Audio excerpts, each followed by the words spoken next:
Hey folks, Mark and Bob coming at you from Fire Mountain Outdoors. Today we've got a really cool episode. We got a cool box. You know what? Our friends at Magpul sent us the Hunter X22 Stock. Bob, we saw this at SHOT Show, and I was immediately enamored with it, and I knew I had to have it, and there was going to be a build for a 1022 that was centered around that. And so we started ahead in anticipation. This was supposed to come out early summer, and we went the whole summer just waiting and waiting and waiting, and it is finally here, the X22. So stick around. We're going to install this on our 1022 and show you some cool features about it.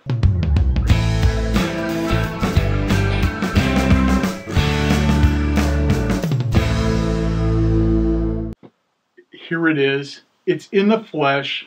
We've been waiting and waiting and waiting. Open the box! All right, let's open the box. What do we got, Bob? Well, we already know what it is. It's the X22 Hunter.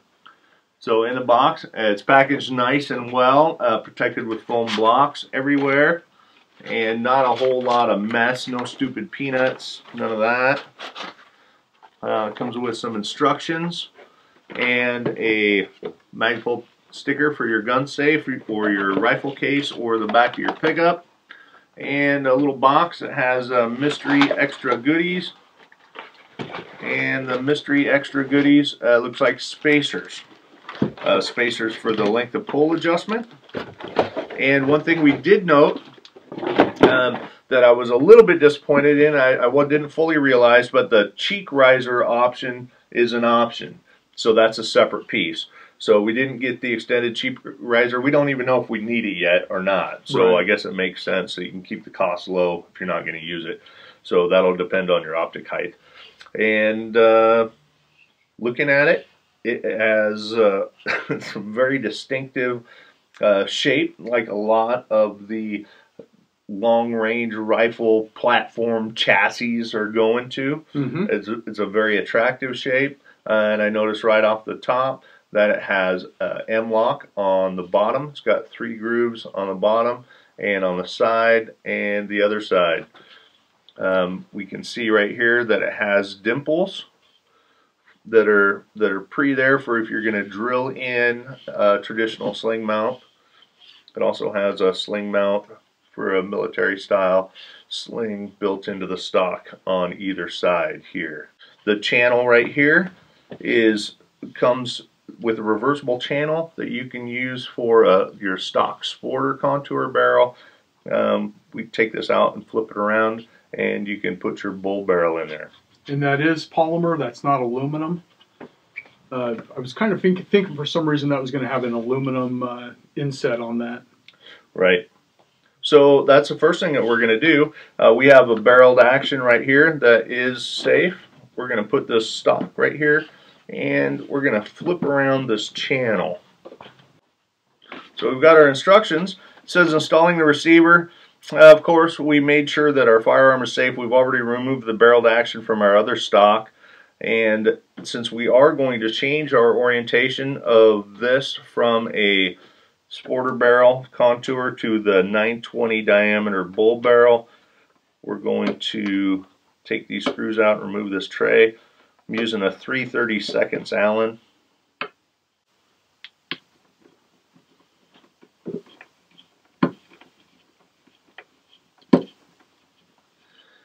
Use a tool to push the barrel tray through the front M-LOK slot and then lift at the rear of the tray.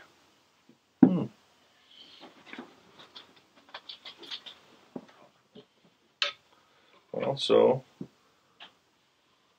they show. Let's just stick that down there like that. Aha!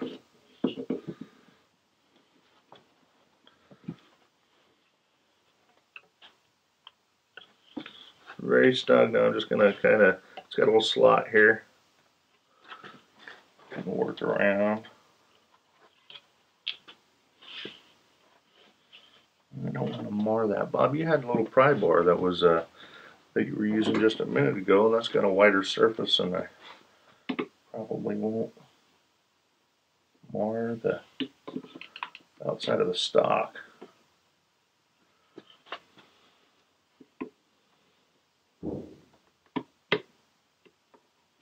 very, very, very snug. There, lifted that straight out, and we just flip it around just like it was, push it back in there. There's nothing really interesting to see there. It's got some, it's got lots of reinforcing webbing down in there to make it structurally rigid. And it is very rigid. I mean, it doesn't feel flimsy like some other stocks that we've tried with the 1022. One thing I did notice right now, Bob, is that at the front we do have a pressure pad that's built in. So depending on your rifle, some people will want that pressure pad, and some people will want this truly free floating, and they could sand that down. So that's nice that that's already installed, and we can remove material a lot easier and neater than we can by adding a blob of fiberglass or bedding material. So that's a nice feature that they put that in there.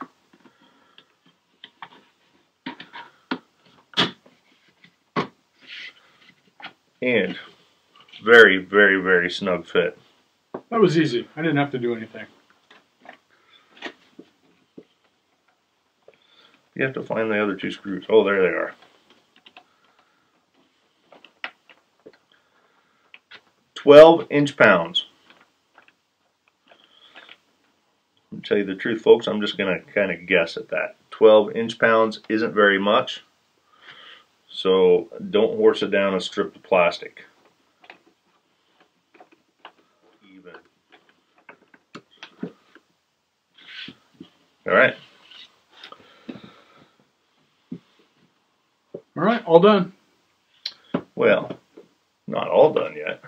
We're only partway done. Now, this is the interesting part here, Bob, is that a lot of the aftermarket stocks will have a captured screw that actually comes with it. In fact, I just got done changing one for Eli on Eli's, and this did not come with the action screw, so that's something to note.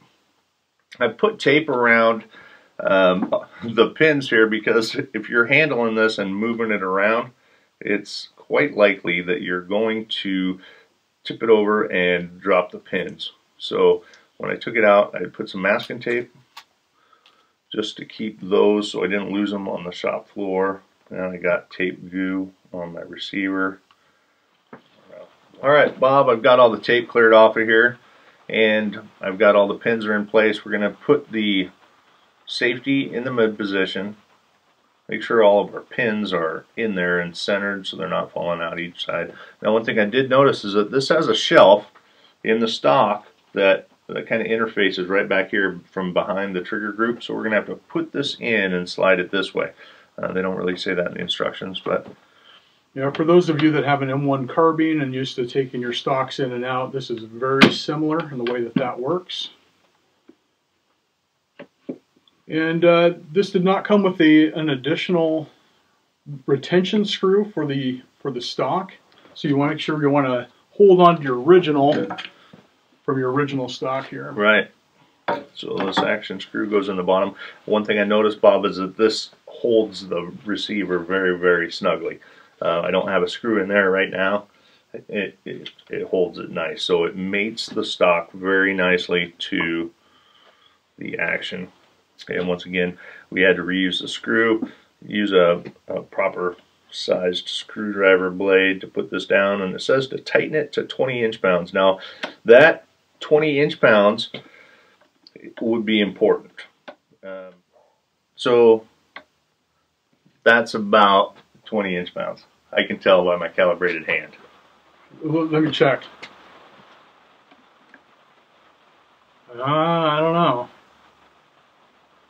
Okay, I think we're there now. All right, that's good. I'm glad you got your seal of approval. All right, so we have mounted this up. Stuck that on there. Since I got everything out here, I'm going to go ahead and put the optic back on in the spot that I had it.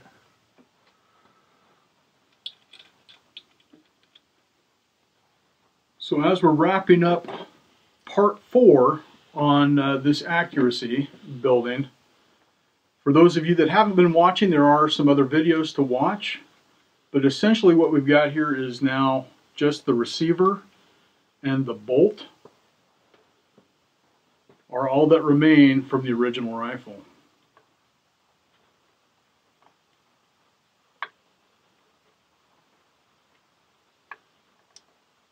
So, right now. Excellent. Very nice upgrade. This is 10 times the rifle that it used to be. It looks super slick. I like how it looks. The transformation from just the walnut to the black is enough to make Diane Feinstein get all freaky, and I like that. So it definitely looks way more tactical, and you know, the proof is going to be in the pudding when we go to the range and try it out.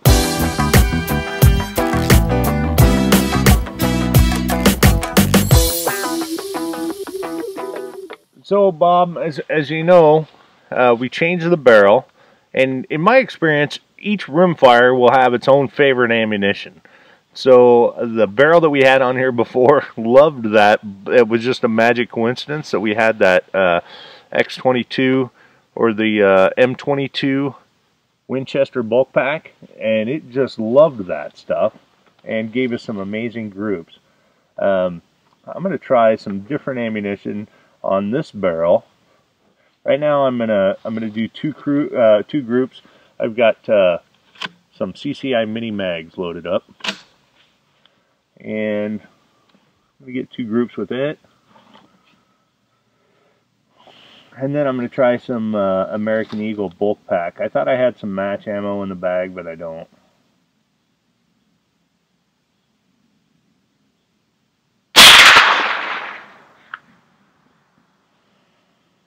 Point of impact significantly different on the mini mags. Higher. Yeah. Yeah, it's quite a bit louder.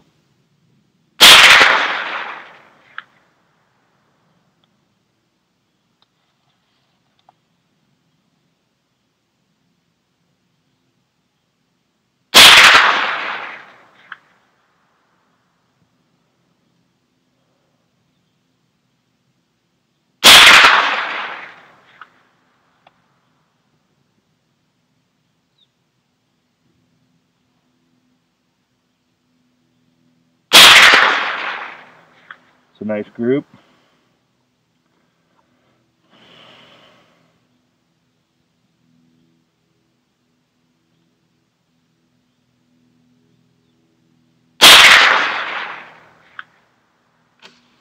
Alright, now on the bottom of the bottom left, I'm going to shoot the American Eagles. We had problems with the suppressor. For some reason, when we had the suppressor on, the groups were just crazy, Bob. So we've taken the suppressor off. I'm not sure what's up.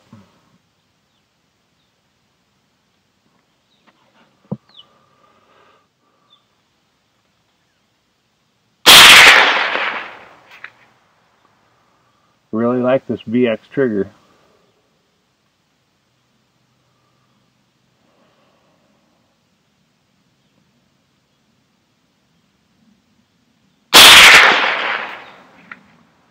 These 2 shots were touching.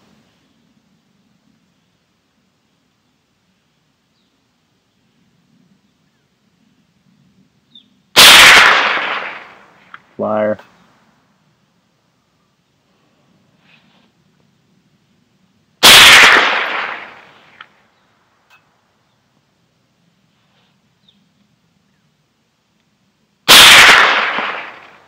That's a nice group.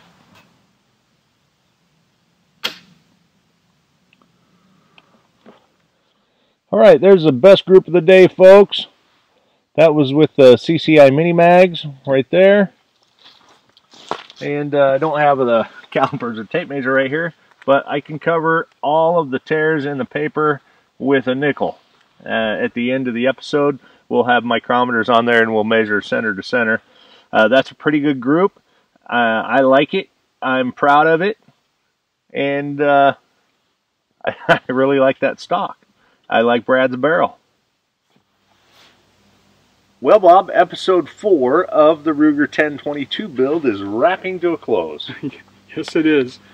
Magpul made a very nice stock. It transformed the chassis from just a plain chunk of alder into a polymer chunk of adjustable coolness. The only problem I see is the check we're going to have to write to Magpul for the 6 others that need to go on to all the other 1022s. You know what? It is a nice stock. I like the angles. I like the grip. I like the functionality of having the M-LOK in the fore end so that we can attach a bipod and or a light or whatever we wanted to do to our 1022 up here. I like that a lot. I like the adjustability that you could adjust it for any shooter, get them dialed in. It's solid, it's nice, it's a great stock. I've used a whole bunch of other stocks, the Butler Creeks, the Tapcos. I've used Hogue. The Hogue over molded, starting to feel nice and cushy, but they don't have the ability to attach anything here on the front. This is a nice scope, and truly, honestly, it's my favorite of all of them now. And I don't think it's just because it's new. You know, so we didn't see huge increases in accuracy by swapping out to this stock. But you know what? We got lucky with a fine shooting 22 to start with. Yeah. I think there's some room. There's some room for experimenting on maybe free floating this front and going back and forth. And in my pursuit to shrink groups, I'm going to experiment more with ammunition to find out which ammo Brad's barrel likes the best, and experiment. And I'll probably end up taking out that support hump and free floating it, seeing if it increases. If not, then I'll have to put a gob of goo back in there and make it good. But as far as the X22 Hunter stock, I really like it. It's a big, huge endorsement. This is rock solid. This feels like some of your best accuracy stocks. You know, like it almost, I don't want to say it feels like a Macmillan, but it definitely has that level of quality that's above all the others that I felt. It definitely feels very, very solid. I like it, and the price point is just right. I mean, it's right in there, competes and undercuts with a bunch of the other ones. So I think it's a actual value. I think we were seeing online they're going anywhere from like 130 to 140. Yep. I don't think they're going to dip below the 130 line, but I think that you know, at either of those two prices, anybody can make a huge upgrade to their rifle. Right. So going forward with the next episode, I think I'm going to experiment, probably off camera, dialing in what ammo it likes, experimenting with free floating this barrel. And then the one thing that I did notice is I have to make up my mind on whether I'm going to buy some rings and drop this optic a little bit, because I did have to lift off the comb is quite a bit lower than the stock. Right. And so my cheek weld isn't solid like I'd like it to be. So they do offer an adjustable, or a couple of different sizes for this. But I'm probably just going to buy some rings and mount this lower. And then we're going to go from there. And then we will come back with episode 5, where we finalize it and get our final numbers after we've dialed it all in. The other thing that I am going to do that just bugs me is the bolt release, because back when we put the BX trigger in, it's just like the stock trigger. It doesn't have the auto bolt release, so I'm going to modify that so you can just pull the bolt back and release it. Right. So if you're out there thinking about getting a Hunter X22, you know, this really is a worthy candidate for you to consider. I mean, it's very solid. You know, it really dresses up this rifle. It makes it look like something you're going to see out in the fields sniping the enemy. It's a great stock, and you know, the potential's there for more. You know, once we add some M-LOK attachments to it and put a bipod on here and add yourself a sling, this thing's going to be pretty much good to go. I think so. Yeah. Yep. So nice job. Great stock. Great job, Magpul. I really like it. You guys made a great stock at a great price point, and that's what the world needed. They just didn't know they needed it. That's right. Big thanks to Magpul for sending this out here for us today. That's right. So stay safe, shoot straight, follow the 4 basic safety rules. Because you can't take back a bullet, and you never want to wish that you could. Thanks for watching. Bow, bow, bow.